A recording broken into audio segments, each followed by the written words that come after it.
Hi. Hello. Hi, everybody. Hi, Hello. Doug. How's everyone doing? Well, it's chilly. I'm doing okay for despite that. Or do you prefer the heat? Yeah, a little heat wouldn't that I could tolerate that. Did you say earlier it was minus 35 degrees? Yeah, this morning when I checked, it was about minus 25, 26 without a wind chill, and then you add the wind chill on top of that, and we were back up to minus 35 this morning. Where do you live? I'm in Regina, Saskatchewan, Canada. Talking back to suicide has touched down in Canada. Yeah. Okay, so Doug, thank you once again for joining me on another podcast. For the listeners out there, I've had Doug Lawrence on my own personal podcast. And now we have the pleasure of having him on Talking Back to Suicide. Doug is the author, mentor, founder of Talent C, international mentor community. I am not as good as introductions as Diana. Please excuse me. But Doug, yeah, before we get started on why I wanted you to come on to this specific podcast, maybe you can give like a brief introduction about yourself and your life and your career, which is phenomenal. Sure. So let me think where to start other than the temperature and all that stuff. But I am a retired Royal Canadian Mounted Police officer. I served for 25 years in a lot of isolated locations here in northern Canada and that. Um, as a result of my service in the Royal Canadian Mounted Police, I ended up with post traumatic stress and had to deal obviously had to deal with that as time went on. And there's I my support structure was my wife and two children who helped me get through most of that. So I started mentoring as a full time uh, career, for lack of a better choice of words, in 2009, 2010. And it was a combination of recognizing that we needed to do more in the mentoring space, but also that we needed to create a certification system for mentoring. And so I partnered with a company in the US to make that dream a reality. And eventually, as time went on, excuse me, I ended up partnering with a colleague in Alberta, Canada, to take the certification to a whole different level. So, um, in addition to that, as part of what I usually deal with, or what I am dealing with, is I lost my wife to cancer in 2021, and so I'm struggling not so much with the PTSD as I am with the grief and dealing with that, and some of the thoughts that I have that as a result of the loss of my wife Deborah. I'm struggling more so with that than I am with, like I said, than I am with the post traumatic stress. Um, so I've accumulated approximately 3,400 hours of mentoring, and I've been on about 100. I've what am I at? About 160 podcasts that where I share my story. And my story is, basically mentoring mental health and grief. That's kind of the story that I usually tell. And for me, being able to be here today with you two wonderful people, that's like therapy for me. It's so therapeutic to be able to, share your story with somebody else. Well, all this wouldn't be possible if it wasn't for guests such as yourself. We all make it happen together as one. So there's a lot to unpack here. So I'm going to start with the topic of PTSD. That was one of the major reasons I wanted to bring Yeah. you onto this specific podcast. Like Diane and I wanted to touch on this topic like for some time now. and it was supposed to be a solo show. Then we chatted. I'm like, this is a blessing in disguise now. Now we got someone that actually mentors on the topic, but not only that, you've also lived with it, and you still lived with it, even though the grief has sort of like overshadowed it. So let's start there with PTSD. Like your background with it and what you can say about the topic itself, because I feel like PTSD, especially like from like army point of view, when the soldiers do come back, we've always heard about it. Like they suffer with. Does that contribute to the global suicide crisis? Yes. Short answer, yes, it does. And I guess I should add that right now I'm working with American corporate partners in the United States to help U.S. military personnel transition from service life to civilian life, and they share their stories, which are pretty hair-raising. At best, they share their stories when I meet with them and try to help them navigate through their healing journey. So I don't think that we as civilians totally understand the impact that being of service to your country, what that actually means and what that can entail. So like on that there, what does it entail? Like how does it lead now to PTSD? So how do we, with this podcast now, help people out there, that are suffering at the moment with PTSD? What can you share? The biggest challenge that we have is the fact that people are afraid to, and I use the analogy of stepping out of the closet and asking for help. That's our biggest challenge, is that we need to be able to, encourage people that are struggling to step out of the closet and reach out and say, I need help. And I didn't have that.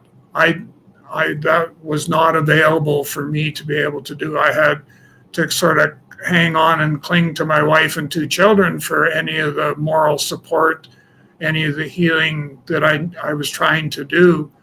But having someone who is trained to be able to do that, there was no one. It's like one of the stories I share with people is when I was in a northern posting and we had a death by suicide and we had to transport the body to the closest morgue. People can't wrap their head around the fact that it was an 8-hour trip in the middle of winter, -40 weather, and to get to the closest morgue to have an autopsy done and then turn around and then drive back. And people don't understand, what does that mean? How, and that added to my PTSD, because that was, there's a traumatic event. Now it's magnified because of all the extra steps that you had to put into place.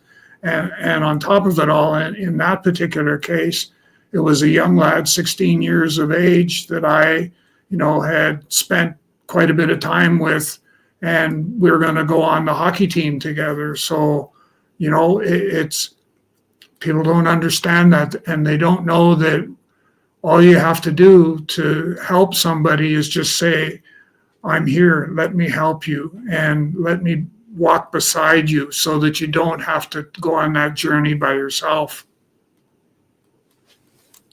You and Dana have one thing now in common, is getting people to actually ask for help. Yeah. So I was thinking, as you were speaking, Doug, and also Kino, in previous topics, podcasts, I've mentioned the whole idea of this being able to reach out for help, to make this a strength, right? It is a strength. Yeah. Before I was saying there ought to be a curriculum around reaching out for help and giving help, right? But with, in a way, like a mandatory course that kids take in school and in college, where they're reporting on they're reaching out for help, even if it's like a simple thing, I'm lost. I need to get the directions for how to get where I need to go. But now when we were talking, I was thinking there ought to be like an international day of reaching out for help, right? Celebrating reaching out and giving help, because that's so key. I know for myself that when I was struggling with my mental health and had been suicidal and even had attempted suicide when I was a medical student, I never reached out for help.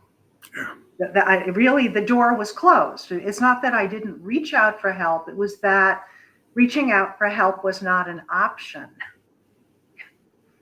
in terms of feeling that I would be judged, shamed, and I was not going to reach out for help for those reasons. But it doesn't have to be that way, right? And I think parents need to encourage reaching out for help. I mean, it needs to be modeled and made into, this is what we as human beings do to support each other and to support ourselves. We let people know when something is not all right, right? And it's not something that's reserved for when you're in extreme distress. You've been practicing reaching out for help, right? So as like what is it called? Default mechanism. Oh, problem, reach out for help, right? Somebody else is having a difficulty, I'm available to help them, or I recognize they need help and I say, I'm not the person, but let me see if I can help you find the right person or organization. Right. So I don't know how one organizes an international day, but who knows? Maybe the three of us can put our heads together, because there are international days for all sorts of things, right? And why shouldn't there be one as basic as reaching out for help? Well, and it's part of the whole mental health story. And so maybe, that's a good place to start, where we need to have that conversation with the mental health associations to be able to say, can we put a little more emphasis on the reaching out part, and what does that actually mean? Because when you think, what's the outcome if I'm not able to reach out? Well, it could be, your mental health continues to slide and suffer, but as scary as it may be, you could be on that slippery path to death by suicide, simply because, you've reached out and there's no one there, or you haven't reached out and there's still no one there.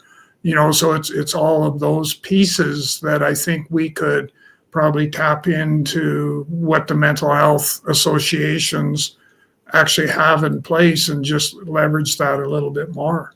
A good idea. Yeah, and absolutely. Like, reaching out for help is like the number one, probably on the list of what to do. Yeah. But obviously, it's not taking traction to the extent that it should, right? Because I know here in the United States, suicide is the 11th leading cause of death. And number 2 for young people. And in my state of Oregon, it's the 10th leading cause of death, and second leading cause of death from ages, I think, 10 to 34.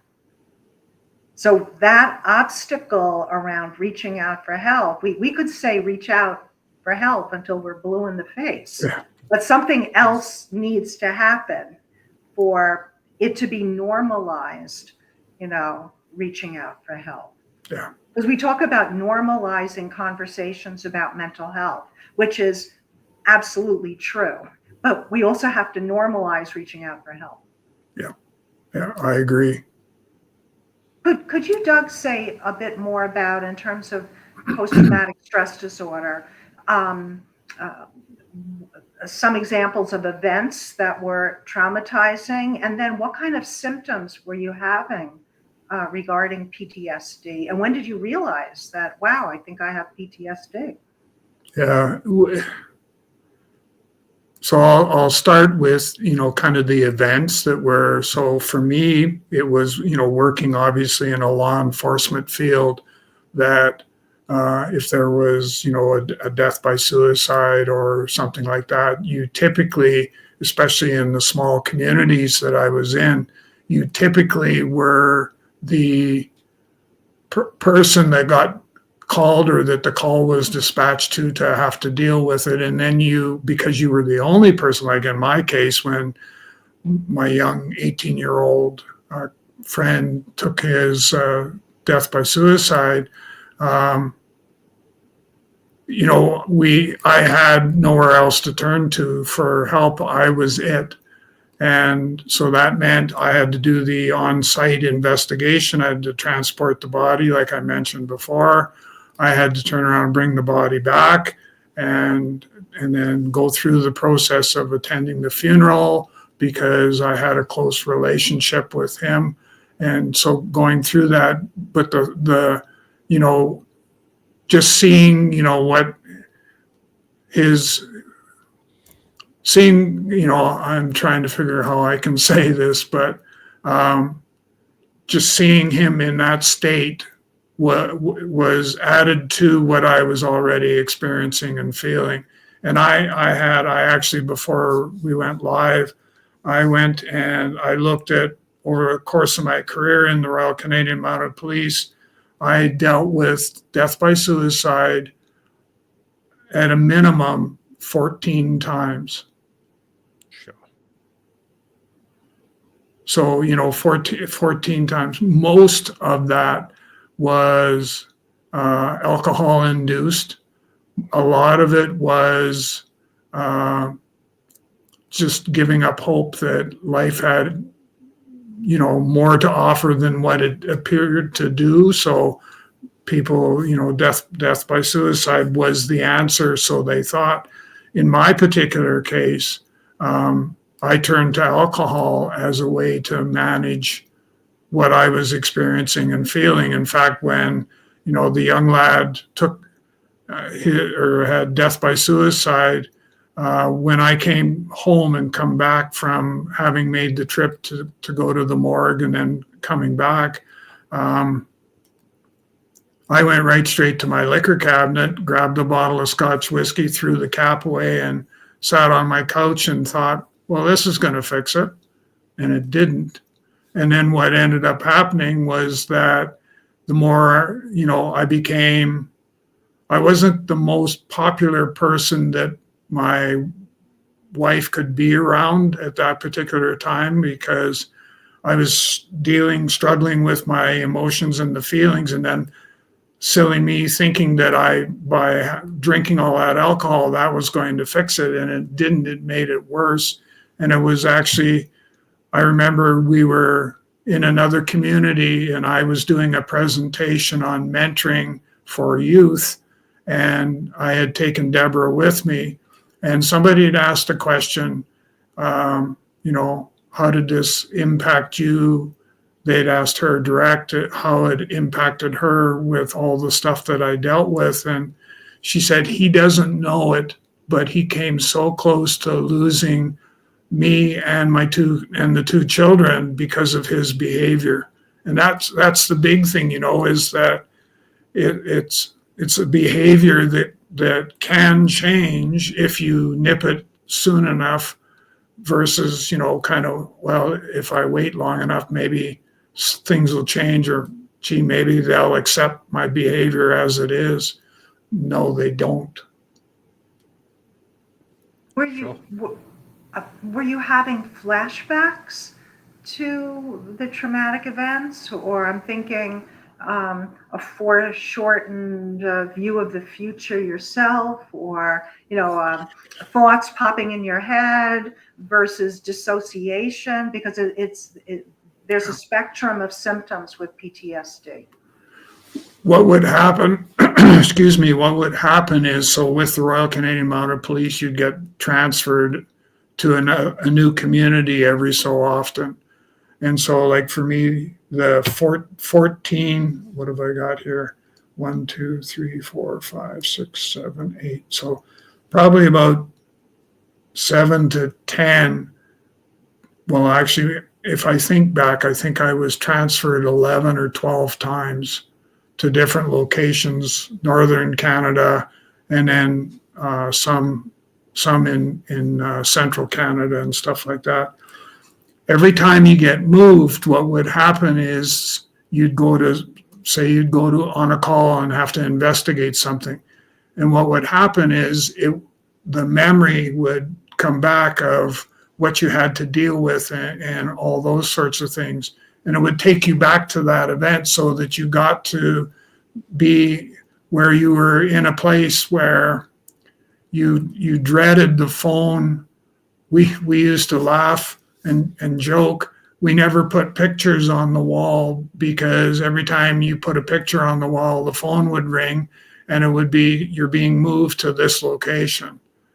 And so we just didn't. We stockpiled the pictures and never put, in some of the small spots, I remember we never put anything on the walls because what was the point? We're going to have to take it down shortly anyhow. So there was certainly that sort of stuff. And anytime you got a call to go on that was in some way, shape, or form resembling there was a resemblance of past locations, it would bring back memories of those particular situations.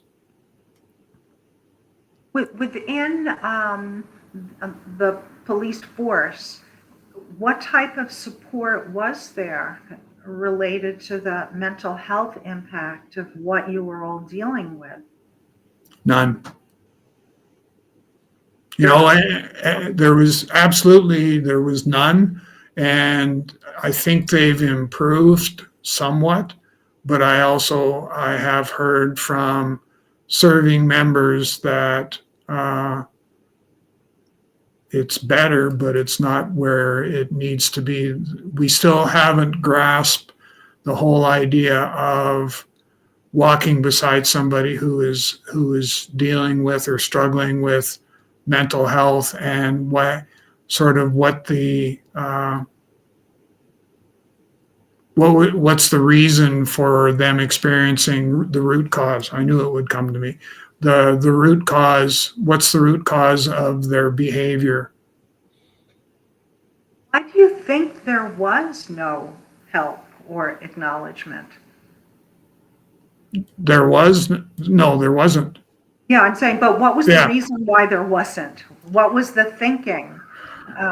That need to be stoic, that to be a good police officer, you have to, I'm just conjecturing this. Yeah, you have to have armor, right? To be out in the world and deal with these things. And so just your armor is not thick enough, right? You need to make it thicker. And that's the solution to the problem. But what are your thoughts of why the organization didn't lend support to the helpers who were on the front line? Certainly from my perspective, where I am today and looking back, I think that, I know that a large part of what we were dealing with was, number one, the old boys club. So suck it up, buttercup, and get back out there. That was the one thing. The other part was that it hadn't become a big enough, I'll call it crisis, for lack of a better choice. It hadn't become something big enough that required attention. And so they just let it, maybe it'll sort out. And you see this in organizations all over the world where they sort of, if we leave it alone long enough, it's kind of like the ostrich syndrome, bury the head in the sand. And if I don't see it, can't hear it, therefore it can't be happening. And that was kind of the mentality back then that we were dealing with. I had a colleague who ended up contemplating taking or death by suicide and didn't, but was astute enough that, came to work the next morning, handed in his revolver and his badge, and said, I need to take a step away from this, and was smart enough, intuitive enough to be able to recognize, okay, things aren't right, and I need to do something to right the wrong, and I need to have a plan in place on how I'm going to be able to deal with this. It was also a tough guy generation, right? Yeah. Generations have changed. If one of you ever sat down like with an old school athlete, like a footballer, for example, okay? Have you, no, okay, I'm just going to push out an example, okay? Like if you sit down with an old school footballer, okay, I have, and they are going to tell you when they were playing football, there was no shin guards. If you got knocked down, it was one of those things. The referee wasn't blowing the whistle. There wasn't VAR. You had to get up and you had to play ball. The injuries that takes athletes out for months in 2025, like 6 to 7 months, it should never happen back in the day. You know, and if it did happen, there was something wrong with you. So it's sort of like, the same. You had to be tough. If you were doing service for your country, if you were a police officer, you had to be tough. Whether you were suffering physically, mentally, psychologically, whatever, you had to be tough. It was just like pass by whatever. If you got shot, yeah, get up. It's a different generation. But like Doug, do you think that has made humans weaker present day? Where stress can really like mess you up 10 times worse? I think the big thing, I always say to people that you can manage stress or you can let stress manage you. And I think a lot of this, what you were saying is valid, but I think that a lot of it is around, is it something that I can manage? And if it is, then I need to put a plan in place that is going to allow me to do that. But if I don't feel that I have the tools, then, I need to reach out and ask for help. Takes us back to coming out of that closet and asking for help. Because a lot of times, if I see that, your behavior is slightly off and, something's not quite right, if I'm not comfortable having that conversation with you, I'm not going to have that conversation.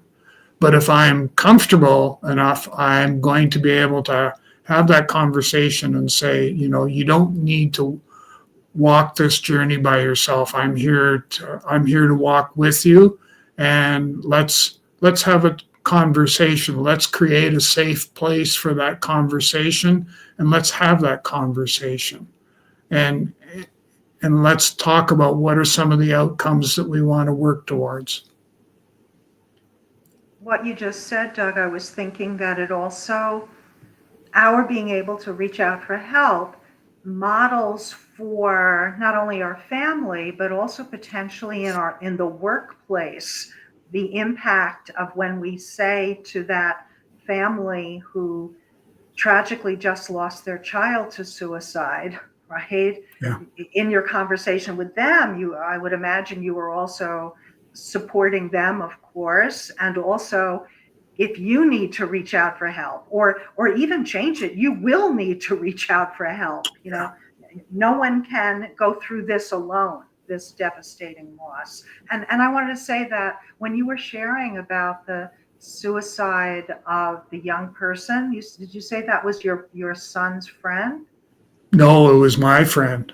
Oh, it was your friend. Oh my goodness. So your friend, that and the 8-hour journey, I just felt like crying when you were describing that. Just so terrible, sad, tragic, overwhelming. I also was thinking from a creative standpoint that it would make such a powerful film. Yeah. Either one potentially a documentary, but also a fictionalized screenplay of that story, of the protagonist, in this case you, right, getting that phone call. Well, and I'll maybe paint a little bit clearer picture. But so this was a small community, and the young lad had been trying out for the men's hockey team, and he made the team. He was just over the top, excited. He was going to get to play with the grown men, and we were going to go down the highway a short ways, and play the neighboring community a game. And so he went home because young lad, 16 years of age, just made the men's hockey team, pretty major accomplishment, goes home to tell mom and dad, and is seeking that recognition from his parents, only to find out when he walks through the door that they're both inebriated beyond any imagine. And he goes into the bedroom where they keep the rifles, and he hauls out a rifle and ends up taking his, death by suicide. And then I'm in this community along with one other police officer who is my supervisor, who basically was delegated me to do the investigation, despite the fact I had this close bond with this young lad.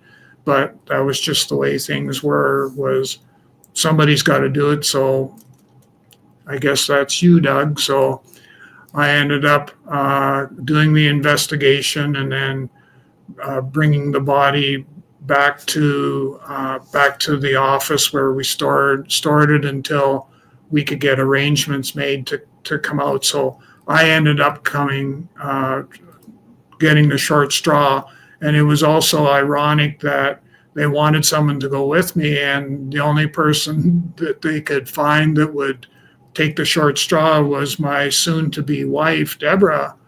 And so she went with me to help. So I had company, but also to help me with some of the smaller, like moving his body from the police truck to the morgue, and then coming home. I couldn't do it by myself, so Deborah ended up having to help to do that. So that all added to that whole story. But I appreciate, there could be various different spins you could put on that story, but that part there that I just shared that's what really happened. What was it like for you speaking with the parents?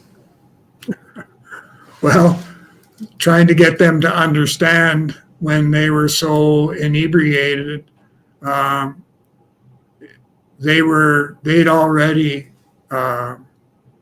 launched their journey into grieving the loss of they weren't drunk enough, they weren't inebriated enough that they still were able to recognize that their son had passed away, had died. They were still able to be able to deal with that. I think, as callous as it may seem, I think one of the saving graces was the fact that we ended up, loading him up and taking off within a day or two to the closest morgue, which was, like I said, 8 hours away. So I want to, in a way, give a shout out about need to lock up all weapons. Yeah. Yeah. True. And I can't even wrap my head around the guilt that a parent could be feeling if their child had access to a weapon, which was the parent's responsibility to secure, and now their child is dead. Yeah. Right? Just so terrible. And the majority of suicides are by guns. Yeah. That aspect could be easily prevented if you had a safe box and just locked up your gun, or decided not to have a gun. Yeah. Wow. I just want to circle back to when you guys were having the conversation about, having a ask for help day. And then we mentioned, Doug, you mentioned, approaching all these organizations. But I have to ask the question, like, is that the best route to actually go, to partner with these organizations? Because we wouldn't be here today if these organizations were actually making progress, right? We wouldn't be here. So it would be better or for all of us combined, to create a global community, and where we from also keep building on that community and create the day within our community. And from there, it just grows. You do it by yourself, you obtain your own personal funding, but associating with these organizations, government organizations, there's going to be too much red tape, in my honest opinion. Yeah, and I would agree, because I have approached one or two of those organizations on something else, and the bureaucratic mountain that I had to climb, it diminishes your desire to want to do something good, or yeah, I'll leave it at that. Yeah, 100%. You get demotivated.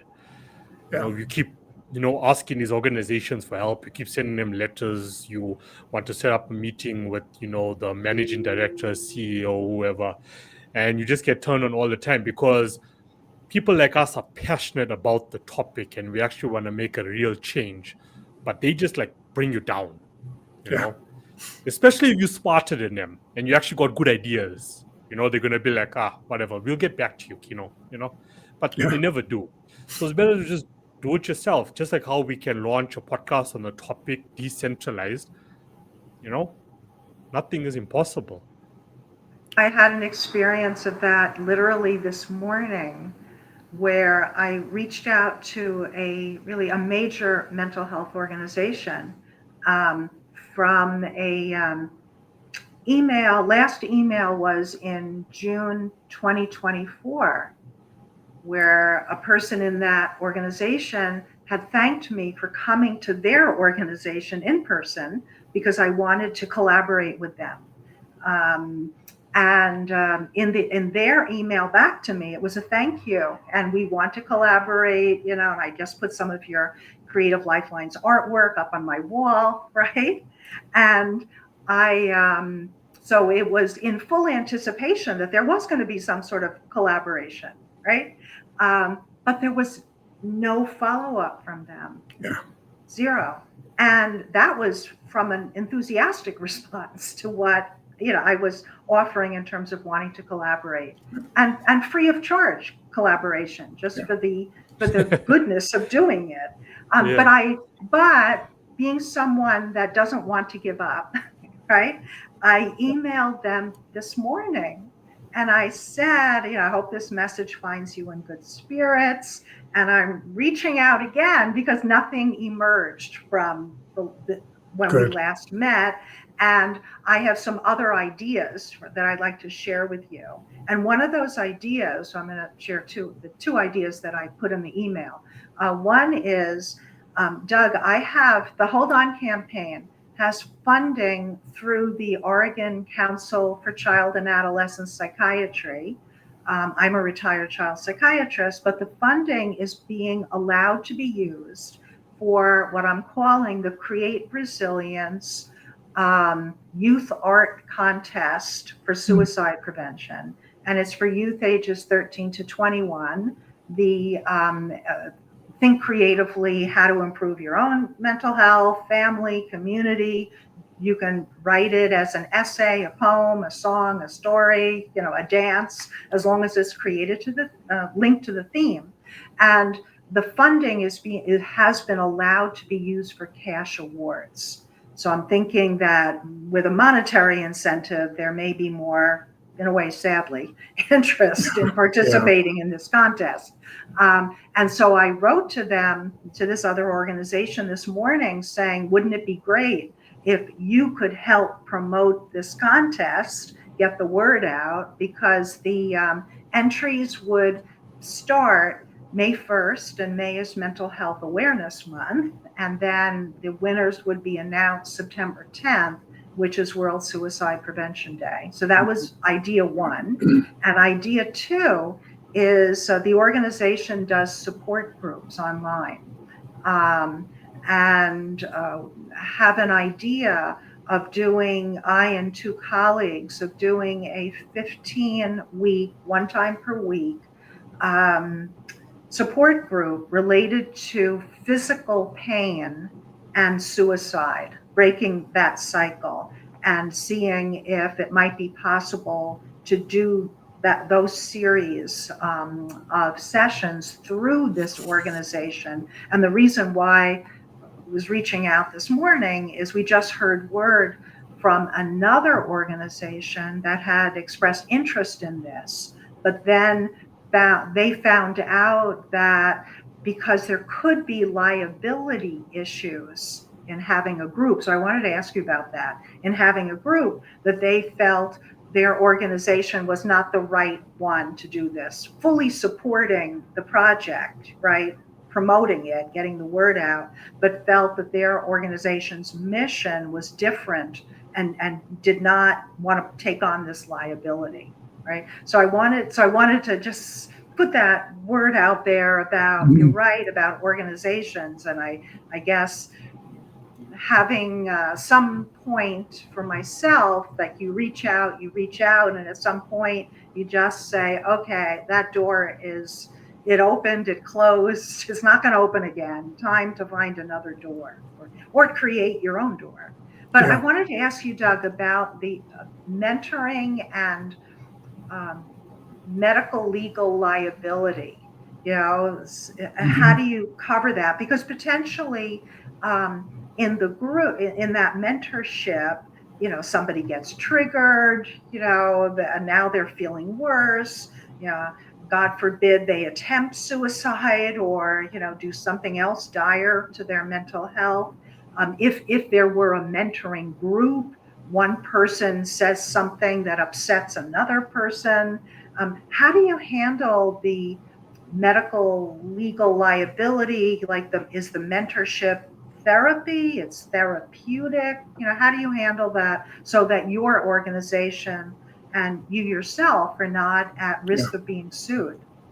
One of the things what I teach is that as a mentor, you need to know where the line in the sand is, that you don't cross over into the professional services. In fact, if you feel as though you need to cross over, you need to stop and you need to plug yourself into a professional resource that is properly trained to be able to deal with that. So there's that part about it.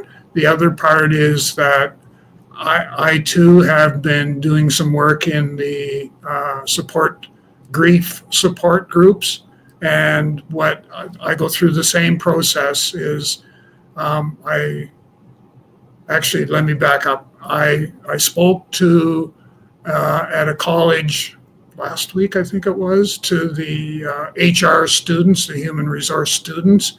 And right at the beginning of my talk, I indicated to them that if at any time they feel triggered as a result of the conversation that we're having, they need to let me know and we can make adjustments accordingly.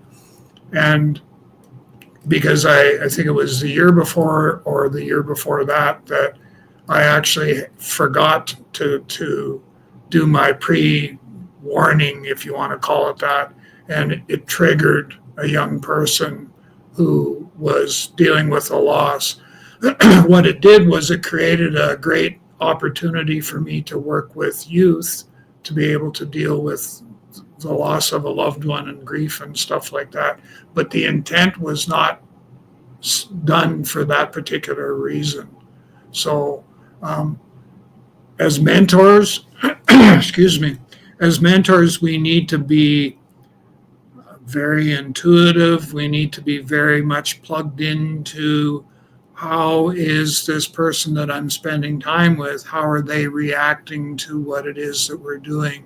And And if I get a sense that things are not working for them as best they can, then we need to put a stop and then plug them into professional services, like I said before. So yeah, I'm very much aware of that, and it's part of the training that I provide for mentors, is that the aspect of having to be able to deal with that, being cognizant of triggers and stuff like that. I'm doing some work right now with a organization called Harmonized Health in Alberta, Canada, and I've had what I think has been great success in making sure the right people are plugged into the right people, and we don't overstep and put ourselves in a place of being liable. That's the big thing. I have a call in for a consult with LegalZoom on Friday to discuss this too. I'd be interested in the outcome. I'll let you know. Yes. Thank you.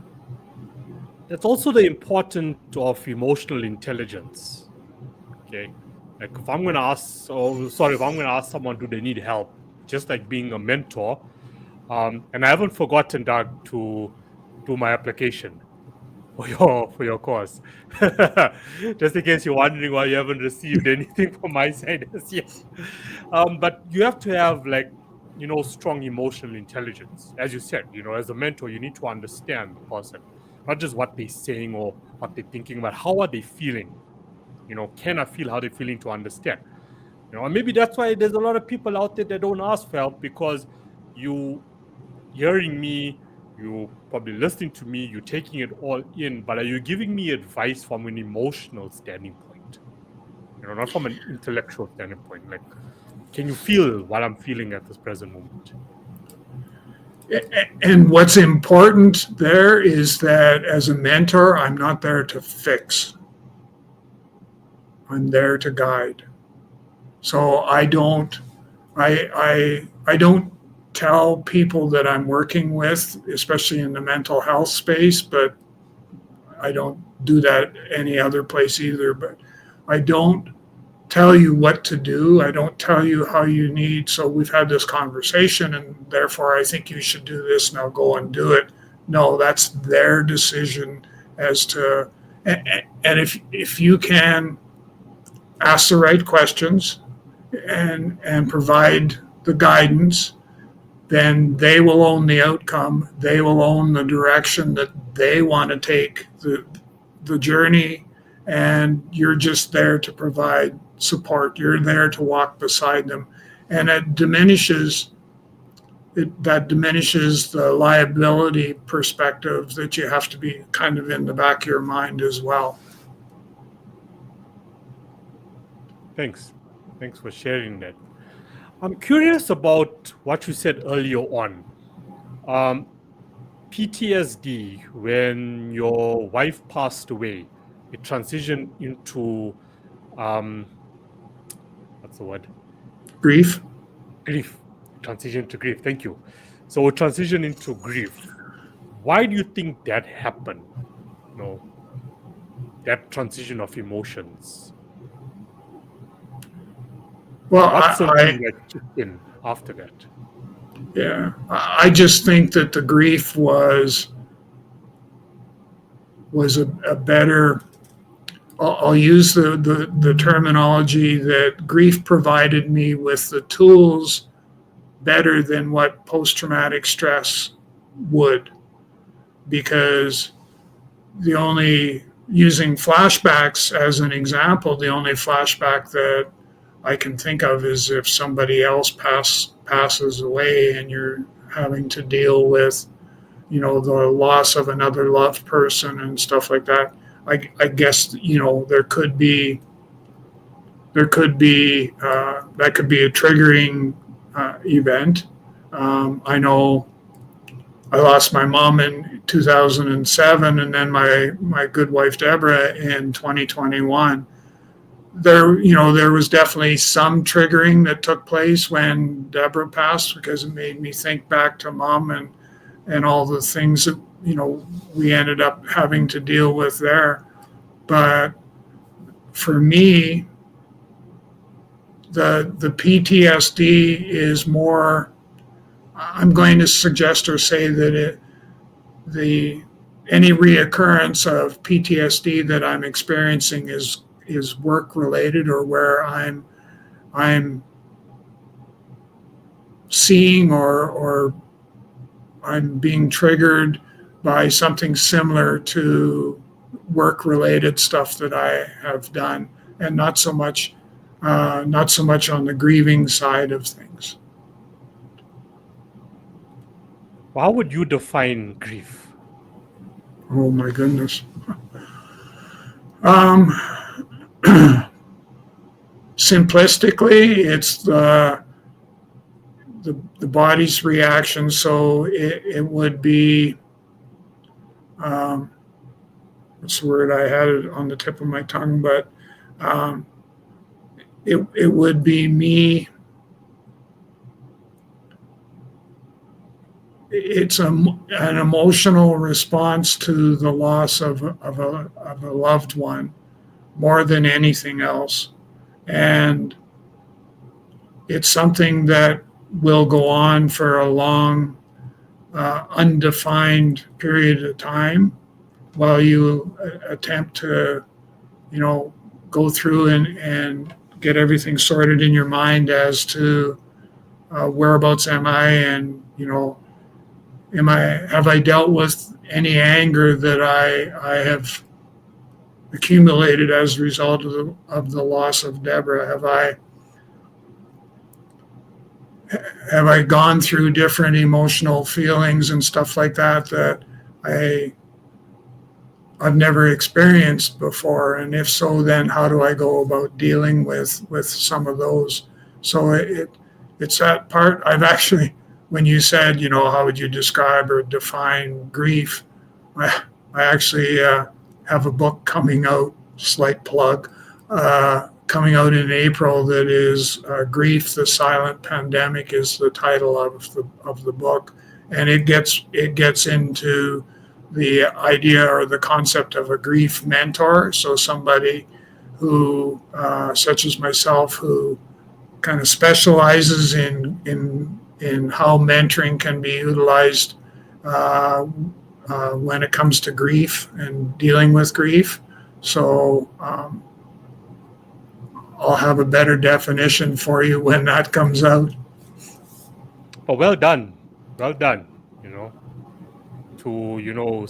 be on the near future, be, releasing a book touching on the topic. And I love the title.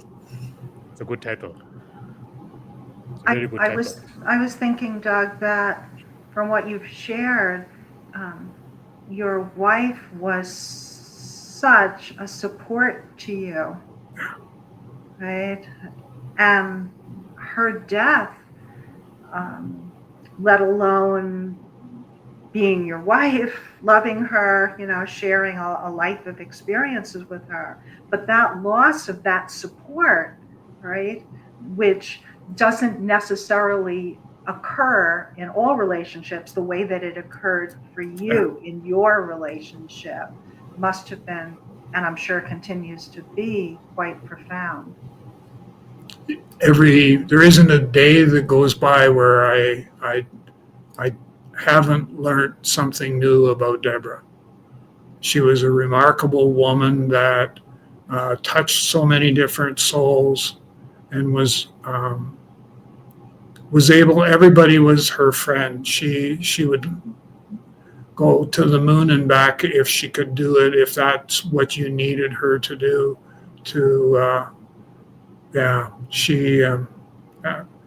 We did a celebration of life, and it became abundantly clear to me that here was a diamond that wasn't a diamond in the rough, but was a well-polished diamond, and that could touch so many different people. And it was abundantly clear from the celebration of life that she had touched so many different people, and that it was sad that we had to lose that so early. After she passed away, you could have decided, I want to end my life. I've lost my life partner. I've lost someone that actually meant the world to me, understood me. You could have decided to do that. So question one is, why did you not? And two is, and don't answer anything that you're not comfortable with. Your wife was like, your pedestal. She was your support structure when you were, when alcohol was involved or when you were just going downhill. Like after she passed away, did you ever like have any sort of guilt that you were the one that suffered with PTSD? You were the one that was looking at substance abuse as the way out. Did you ever live with any form of guilt afterwards that she was the one that passed away first and not you? Yeah, and we actually had that conversation in the hospital while she was laying in the hospital bed. And I distinctly remember saying to her, something's wrong because you weren't supposed to go before me. I'm the one that's supposed to go. And if nothing else, we both agreed on that as kind of our last thought of thinking of the same thing and thinking the same way. The other part, when you talked about suicide, death by suicide, I definitely had those thoughts. I didn't want to do this on my own. And so I definitely had those thoughts. I had those thoughts back when we were still in the northern British Columbia, and what ended up happening was that I had proposed for and asked her to marry me when we were still both living in the north, and it was I'm trying to think where I was going with that. Oh yes, she ended up, she had to go back home, which was quite a trip for her. So she had to go back home to start to get stuff ready for the wedding and all that sort of stuff. And because her and I had spent so much time together in a very compressed period of time, it became extremely emotionally very difficult.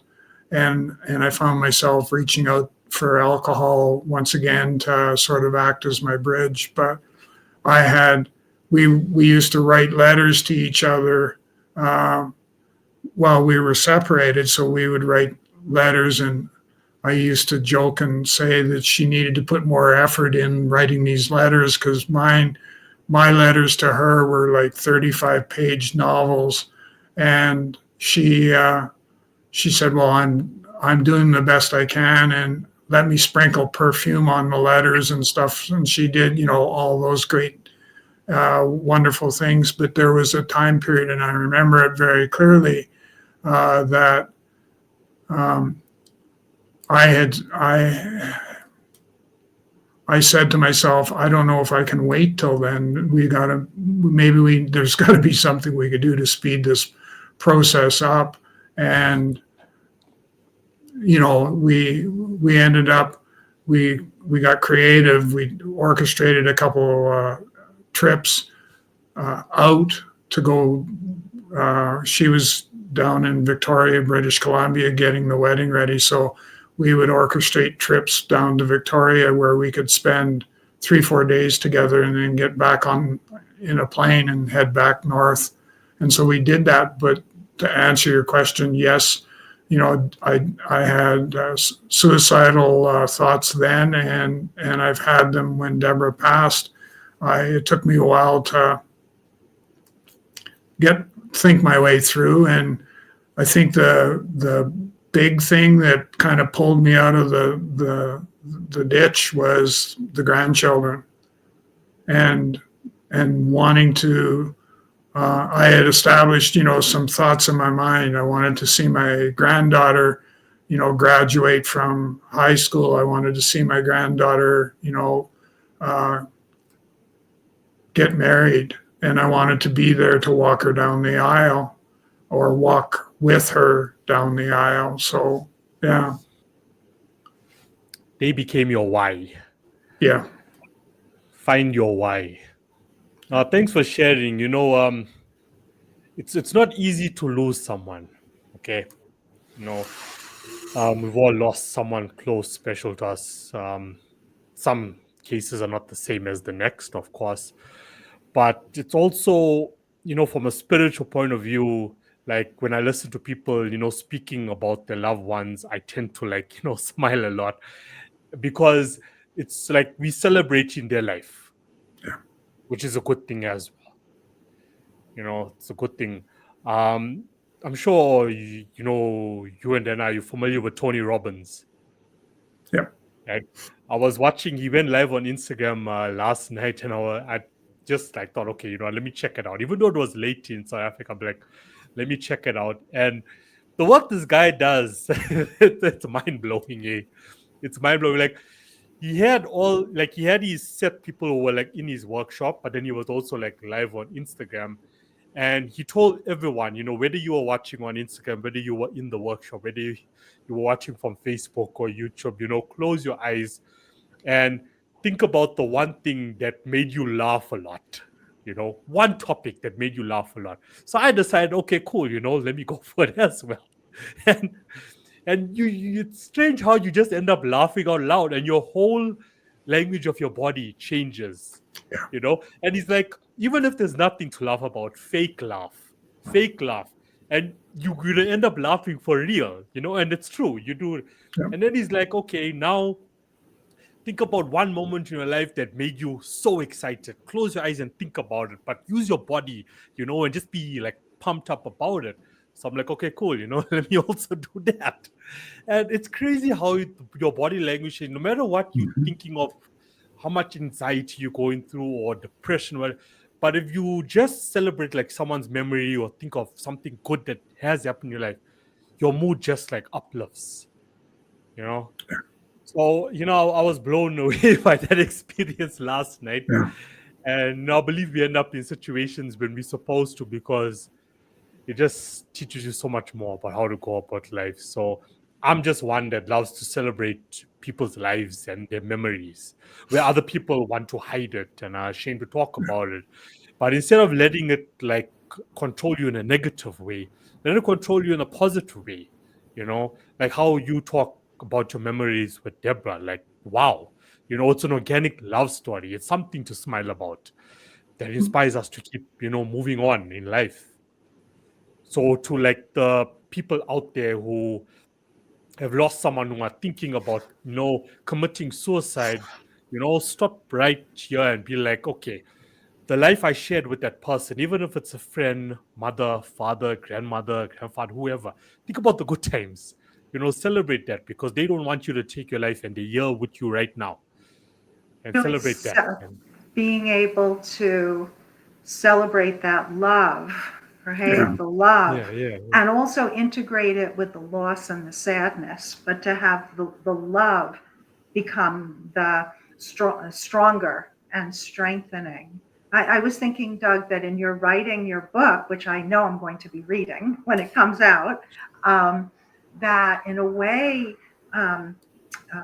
your wife was with you in creating. It feels that way to me, because she was a guide and a support and a mentor to you in a sense. And now together, the two of you are creating this book to help others in grief, because the PTSD that you were describing, based on real life traumatic experiences, were all about grief, right? Yeah. The shock of the death, right? That's also leading into the grief, Yeah. right?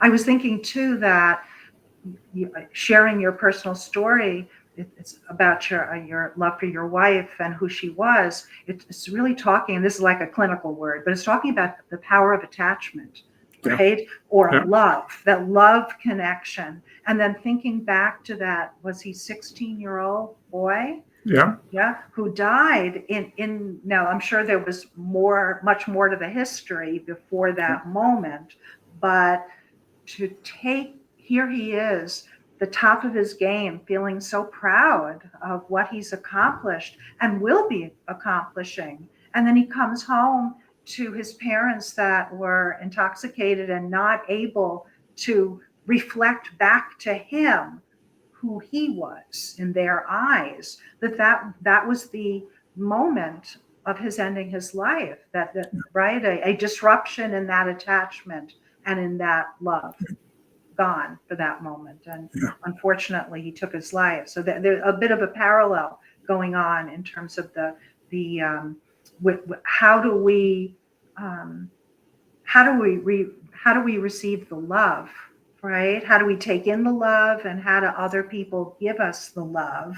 Yeah. And if we're not receiving it, right, because of family problems, drug use, and I'm sure there's reasons why the parents were struggling the way they were. But if there's cyberbullying or all sorts of terrible things happening, how does a person, let alone a young person, it could also be adults far into adulthood, how do they cope with that lack of love in their life? So I'm going to throw that out to you.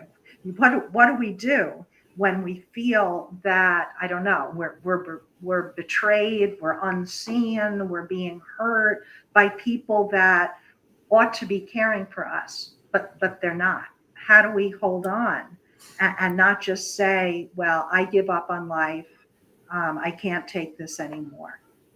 But, that's where, excuse me, that's where your mentor comes in, that they are. So when I know that I'm feeling the way that you described, what I can do is, if I can get myself connected to a mentor who can walk beside me while I go through this whole process of getting back on track and dealing with my emotions and the emotional feelings and stuff like that. If I can find that person that is willing to do that, that's going to change the outcome. On the other end, it's going to change the outcome so that I don't have to go to the closet and look for the rifle to go through the death by suicide whole story. Is I can say to my mentor, here's how I'm feeling. What do I need to do in order to change that? And, it can simply be, well, let's talk some more about that. Or maybe you would like for me to introduce you to some professional resources that are going to be able to help you deal with what, the scenario that you've presented. But that, that takes us back to the beginning of our chat today, which is knowing, being able to feel comfortable and safe to be able to come out of the closet and extend your hand and ask for help. And that's a fairly powerful experience to go through. And I think that we just need to do it more often than what we are today. So, Doug, how do you cope now? And your wife has died, right? So that's self-reliance for yourself, right? That in your mentoring experiences, right? You're still hearing about mental health distress, having memories that might trigger you. How are you coping now? What inner resources or outer resources are you using to help yourself? It's interesting you should mention that, because that's the one question I get asked quite often is what do you do for self-care? Help for the helpers. Mm-hmm. Yeah, and for me, what I found that works really well for me is picking up the phone and calling a friend and saying, let's go for a coffee. I need to talk. And keeping it in mind that the conversations that we have are confidential because of the nature of what we're dealing with. It's, sort of setting the expectations for that conversation that you're going to have. So, if at any time I say some things that you find triggering, you need to let me know and we'll go in a different direction, or I'll present it to you differently. Or, it's if you think that we need to have a conversation with a professional resource, psychologists, psychiatrists, counselors, social workers, all of the above, let's have that conversation, and let's both be comfortable enough with each other, and the fact that we're trying to create that safe place for this conversation, and one of the outcomes may be professional help. And no matter what happens, the relationship I share with you is my relationship. And so I will always walk beside you, and never, as I describe it, I'll never leave you on the island by yourself. Said and expressed and realized. I was thinking the word help buddy. Yeah. Right? Yeah. Yeah. But we also live in a world where it's becoming, more difficult to ask people who are close to you, okay, like a friend or family member, to say, I need help. I feel like in some scenarios, helping or asking a complete stranger is much more easier.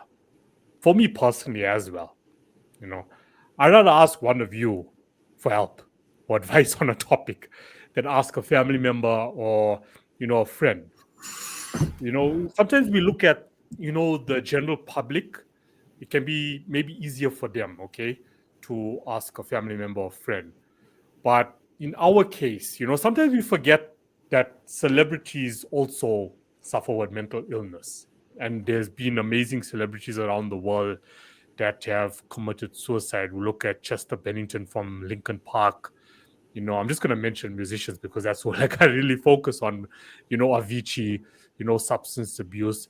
And for me, what I've evaluated, it was harder for them to ask someone close to them for help because does this person really have my best interests at heart?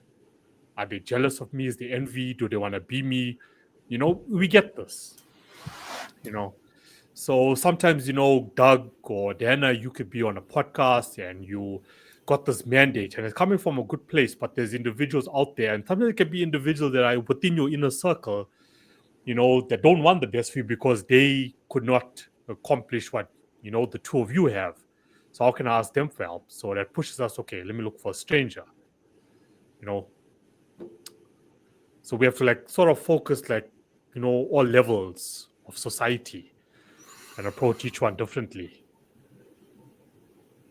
I would think that wherever your comfort is in seeking help, whether that's calling 988, right, or the number that's in Canada, right, or going to an ER, or going to your church or synagogue or otherwise temple, a friend, a family member, that there will be someone who will be a safe person.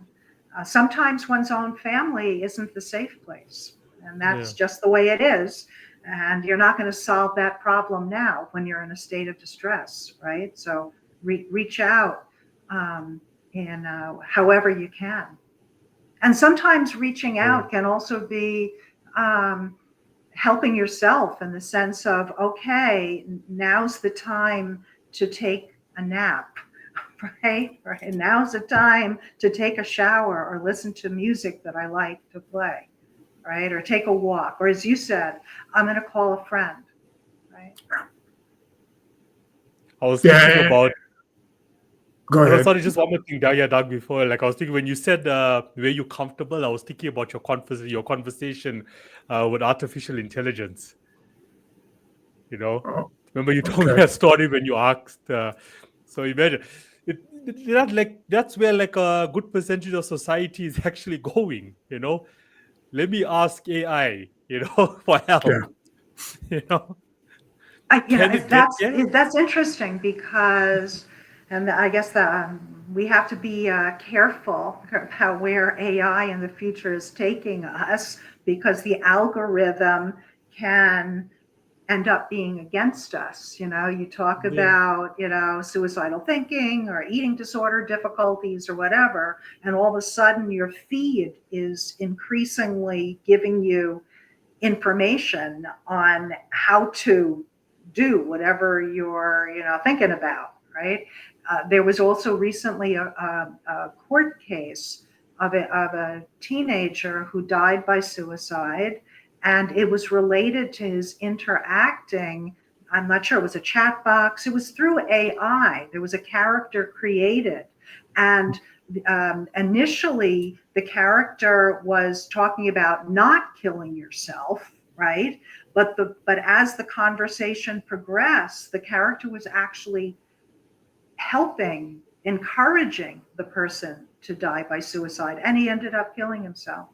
And now there's a court case about that. So we have to, be mindful, of that. And also the whole idea of, it's so terribly fascinating that the more there's social media, apparently the rates of loneliness are going up and up and up, right? Yeah. And a parallel, I think, to people being online, right? That their social media lives are detrimental to their mental health. And yet the social media is addictive, right? I was just listening actually to an article, a podcast from the New York Times about this yesterday, and it was taught. A psychiatrist was talking about this. She's an addiction specialist, and was talking about the dopamine hit in our brains that we get from being on social media, and that it's so easily accessible, and we can become addicted to it, to the detriment of real life experiences where people who like you actually do like you and they'd like to see you in person. And then it takes us out of nature, like being outside, taking a walk, right? Which sunlight, nature, beauty, right? That's good for our mental health. We're meant to be outside at times, not 24 hours on the computer, right? Even though Not it may, sleeping because we're on the computer. yeah, even though it might be minus 35, just you still need to get out there. But that's just how it was designed. You know, Yes, some will call it yes. conspiracy theories, but it's not. It's actual facts. That's just how it was designed. You know, I that agree is with why you. it was free, right? So it was designed to keep you indoors, to keep you distracted, to mess your brain, to mess your emotions. As you said, Anna, we are meant to go outside. We are meant to walk on grass, you know, that increases our energies. So, but, yes, we'll still do it, okay? I'm a millennial, we will still, we will still go out and do it. We weren't brought up with like smartphones, that came later on.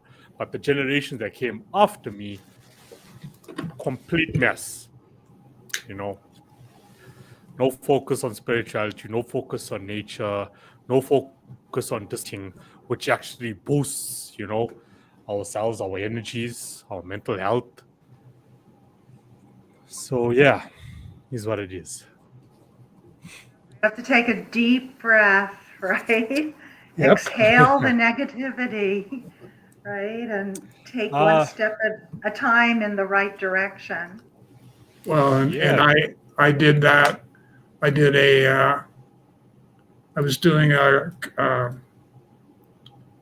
culture assessment to determine mentor readiness of an organization, and the organization was very toxic. And I remember that I went, and part of my process was I had to interview every employee to sort of get their sense of what was the culture like and all that sort of stuff. And I remember the first person that I interviewed, when I hauled out my pad and my pen, said, "What are you doing?" And I said, "Well, I'm just going to make a few notes as we talk." "No, you're not."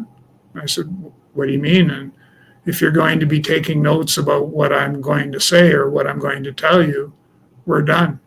We're completely finished. So anyhow, long story short, I did a whole day of interviews. And when I got up the next morning, because I had to overnight in this community, when I got up the next morning, it was all I could do to pull myself out of bed and go back to the office and start more interviews again, because the toxic energy had grabbed a hold of me and just sucked the life out of me.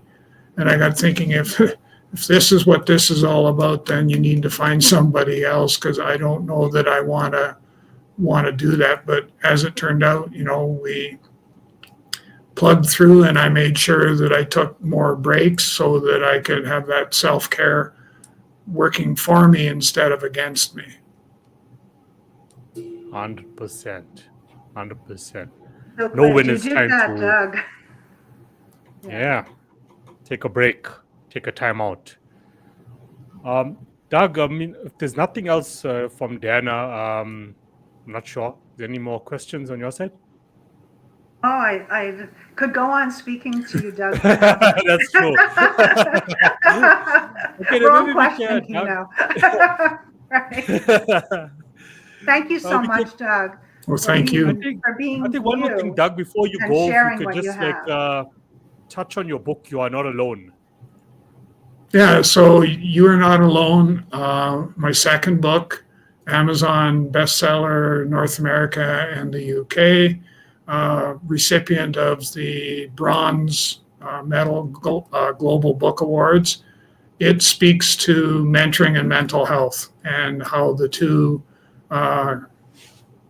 can support each other. So the book can support the whole mental health piece, but also the mentoring piece and stuff like that. So, so that's out there. And then my third book, which is scheduled right now to be published on the 20th of April, and its title is Grief: The Silent Pandemic, and it gets into the whole grief mentoring story. And I share a lot of Deborah's wisdom is obviously contained in the book and that. So it's available for pre-order right now on Amazon, but it does go live on the 20th of April. When we post the podcast, I'll include all that information. Okay. Thanks for sharing. Yeah, thank you. Yeah. Thank you, Doug. Appreciate you coming on. Much love, much respect. Thank you. Keep doing what you're doing. Thank you. Keep Doug, doing it was what an you're honor doing. to meet you. Yeah, same. Yeah, definitely. All right. I'll chat to you soon. Okay, Bye. take care. Bye-bye. Okay. Bye.